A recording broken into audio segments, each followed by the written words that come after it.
ಇನ್ನು ಉಡುಪಿ ಜಿಲ್ಲೆಗೆ ಸಂಬಂಧಪಟ್ಟಂತೆ ಶಿವಮೊಗ್ಗ ಲೋಕಸಭಾ ಕ್ಷೇತ್ರದ ಚುನಾವಣೆ ಅದಕ್ಕೆ ಬೈಂದೂರು ವಿಧಾನಸಭಾ ಕ್ಷೇತ್ರ ಸೇರುವ ಕಾರಣದಿಂದ ಬೈಂದೂರಿನಲ್ಲಿ ಬೆಳಗಿನಿಂದಲೇ ಸರತಿ ಸಾಲಿನಲ್ಲಿದ್ದು ಜನ ಮತ ಚಲಾಯಿಸಿದರು. ಬೈಂದೂರು ವಿಧಾನಸಭಾ ಕ್ಷೇತ್ರದಲ್ಲಿ ಬಿರುಸಿನ ಮತದಾನ ಆರಂಭವಾಗಿದೆ. ಶಿವಮೊಗ್ಗ ಲೋಕಸಭಾ ಕ್ಷೇತ್ರಕ್ಕೆ ಸೇರುವ ಬೈಂದೂರು ವಿಧಾನಸಭಾ ಕ್ಷೇತ್ರದಲ್ಲಿ 246 ಮತಗಟ್ಟೆಗಳು. ಮೊದಲ 9 ಮತಗಳನ್ನು ಚಲಾಯಿಸಿದ್ದಾರೆ ಮಹಿಳೆಯರು. ನವದುರ್ಗೆ ಮತದಾನ ಕಾನ್ಸೆಪ್ಟ್ ಹಿನ್ನೆಲೆಯಲ್ಲಿ ಒಂದು ಮತದಾನ ನಡೆದಿದೆ. ಶಾಸಕ ಗುರುರಾಜ್ ಶೆಟ್ಟಿ ಗಂಟಿಹೊಳೆಯವರ ಈ ಬಾರಿಯ ವಿಭಿನ್ನ ಕಾನ್ಸೆಪ್ಟ್ ಇದಾಗಿದೆ. ಬೆಳಗ್ಗಿನಿಂದಲೇ ಹುಮ್ಮಸ್ಸಿನಿಂದ ಮತಗಟ್ಟೆಗೆ ಮತದಾರರು ಆಗಮಿಸಿದ್ರು. ಬೈಂದೂರು ಶಾಸಕ ಗುರುರಾಜ್ ಗಂಟಿಹೊಳೆ ಮತದಾನವನ್ನು ಮಾಡಿದ್ದಾರೆ. ಮತಗಟ್ಟೆ ಸಂಖ್ಯೆ 68ರಲ್ಲಿ ಗಂಟಿಹೊಳೆ ಅವರು ಮತದಾನವನ್ನು ಮಾಡಿದರು. ಬಿಜೂರು ಗ್ರಾಮದ ಕಂಚಿಕಾನು ಸರ್ಕಾರಿ ಹಿರಿಯ ಪ್ರಾಥಮಿಕ ಶಾಲೆಯಲ್ಲಿ ಸರತಿ ಸಾಲಿನಲ್ಲಿ ನಿಂತು ಮತ ಚಲಾಯಿಸಿದ್ದಾರೆ ಶಾಸಕ ಗುರುರಾಜ್ ಗಂಟಿಹೊಳೆ. ಇನ್ನು ಮಾಜಿ ಬಿಜೆಪಿಯ ಶಾಸಕ BM ಸುಕುಮಾರ್ ಶೆಟ್ಟಿ ಮತದಾನವನ್ನು ಮಾಡಿದ್ದಾರೆ. ಬಿಜೆಪಿ ತೊರೆದು ಕಾಂಗ್ರೆಸ್ ಸೇರಿದ್ದಾರೆ BM ಸುಕುಮಾರ್ ಶೆಟ್ಟಿ. ಈ ಬಾರಿ ಹೆಚ್ಚಿನ ಕಡೆಯಲ್ಲಿ ಮತ ಪ್ರಚಾರದಲ್ಲಿ ಪಾಲ್ಗೊಂಡಿದ್ದರು ಸುಕುಮಾರ್ ಶೆಟ್ಟಿ ಅವರು. ಬೆಳ್ಳಾಲ ಗ್ರಾಮದ ಮೂಡುಮುಂದ ಮತಗಟ್ಟೆಯಲ್ಲಿ ಮತ ಚಲಾವಣೆ ಮಾಡಿದರು. ಗೀತಾ ಶಿವರಾಜ್ ಕುಮಾರ್ಗೆ ಮತ ಹಾಕಿದ್ದೇನೆ, ಎಲ್ಲರೂ ಕಾಂಗ್ರೆಸ್ ಅಭ್ಯರ್ಥಿಗೆ ಮತ ಹಾಕಿ ಎಂದು ಕೇಳಿಕೊಳ್ಳುತ್ತೇನೆ. ಪರಿವರ್ತನೆ ಜಗದ ನಿಯಮ. ಬಂಗಾರಪ್ಪನ ಮುಖ ನೋಡಿ ಕಾಂಗ್ರೆಸ್ ಅಭ್ಯರ್ಥಿನ ಗೆಲ್ಲಿಸಿ. ಶಿವರಾಜ್ ಕುಮಾರ್ ಒಳ್ಳೆಯ ಮನುಷ್ಯ. ಕ್ಯಾಂಡಿಡೇಟ್ ಗೀತಾ ಪ್ರಾಮಾಣಿಕ ಮಹಿಳೆ.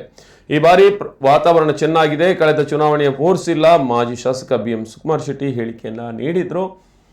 ಉಡುಪಿ ಜಿಲ್ಲೆಯಲ್ಲಿ ಉಡುಪಿ ಚಿಕ್ಕಮಗಳೂರು ಕ್ಷೇತ್ರಕ್ಕೆ ಸೇರ್ಪಡೆಯಾಗದ ಏಕೈಕ ವಿಧಾನಸಭಾ ಕ್ಷೇತ್ರ ಅದು ಬೈಂದೂರು. ಇಲ್ಲಿ ಗೀತಾ ಶಿವರಾಜ್ ಕುಮಾರ್ ಹಾಗೂ BY ರಾಘವೇಂದ್ರ ಮತ್ತು ಈಶ್ವರಪ್ಪ ಇವರು ಕಣದಲ್ಲಿರುವ ಪ್ರಮುಖರು.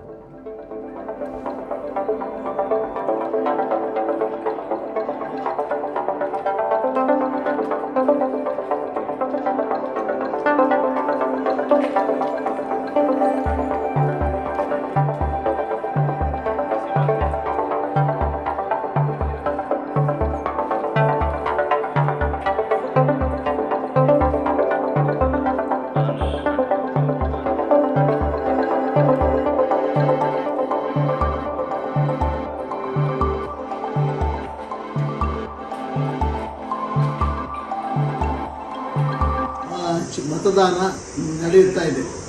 ಈಗಾಗಲೇ ಮತದಾನ ಮಾಡಿ ಬಂದಿದ್ದೇನೆ. ಜನರಿಗೆ ನಾನು ಹೇಳ್ತಾ ಇದ್ದೇನೆ ಏನಂದರೆ, ಪರಿವರ್ತನೆ ಜಗದ ನಿಯಮ. ಅವರನ್ನು 3 ಸಲ ಗೆಲ್ಲಿಸಿದರೆ ಈ ಸಲ ಬಂಗಾರಪ್ಪನವರ ಮಗಳು. ಬಂಗಾರಪ್ಪ ಈ ರಾಜ್ಯ ಕಂಡ ಮಹಾನ್ ಮುಖ್ಯಮಂತ್ರಿಗಳಲ್ಲಿ ಒಬ್ಬರು. ಅಂಥ ಒಬ್ಬ ಮಹಾನ್ ನಾಯಕನ ಮಗಳನ್ನು ಲೋಕಸಭೆಗೆ ಕಳಿಸುವಂಥ ಕೆಲಸ ನಿಮ್ಮಿಂದ ಆಗಬೇಕು ಎನ್ನುವ ಮಾತನ್ನು ನಾನು ಕೈ ಮುಗಿದು ನಿಮ್ಮಲ್ಲಿ ಪ್ರಾರ್ಥನೆ ಮಾಡ್ತೇನೆ. ಒಬ್ಬ ಪ್ರಾಮಾಣಿಕ ವ್ಯಕ್ತಿ. ಹಾಗೆ ಶಿವರಾಜ್ ಕುಮಾರ್ ಒಳ್ಳೆಯ ಮನುಷ್ಯ. ಶಿವರಾಜ್